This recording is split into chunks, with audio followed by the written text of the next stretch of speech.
बिस्मिल्लाहिर्रहमानिर्रहीम। आज का दिन हमारे लिए कायद-ए-आज़म मोहम्मद अली जिन्ना की क़यादत का समर है। अल्लामा मोहम्मद इकबाल के ख्वाबों की ताबीर है और लाखों मुसलमानों की बारगाह शहादत है। आओ मिलकर इस मुल्क की सलामती के लिए दुआ मांगे। अल्लाहुम्मा सल्ली अला सय्यिदना व मौलाना मुहम्मदिन व अला आलि सय्यिदना व मौलाना मुहम्मदिन व बारिक वसल्लम। मालिक, आज तेरे हुजूर शुक्र अदा करने के लिए इकट्ठे हुए हैं कि तूने हमें एक आज़ाद मुल्क अता किया।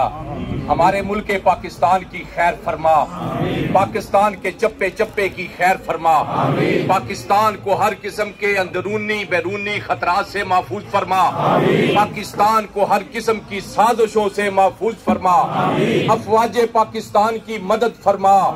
मालिक, ये वतन तेरे नाम पे, तेरे महबूब के नाम पे लिया गया था, तू खुद इस मुल्क की हिफाजत फरमा।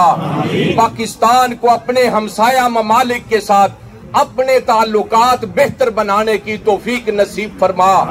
मालिक, आज खुशी का दिन है, तेरे हुजूर शुक्र अदा करने का दिन है। मालिक, पाकिस्तानियों की खैर फरमा और जितने भी दोस्त पाकिस्तान से बाहर रह रहे हैं उनकी भी खैर फरमा।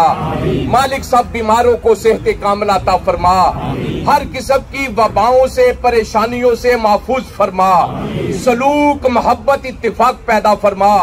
पूरी दुनिया के मुसलमानों के हाल के ऊपर रहम और करम फरमा, मुसलमानों में इत्तफाक और इत्तिहाद पैदा फरमा, इस्लाम का गलबा अता फरमा। व सल्लल्लाहु ताला अला खैर खल्क़िही व नूर अर्शिही सय्यदना व मौलाना मुहम्मदिन व अला आलिही व सहाबिही अजमाईन बिरहमतिका या अरहमर राहिमीन।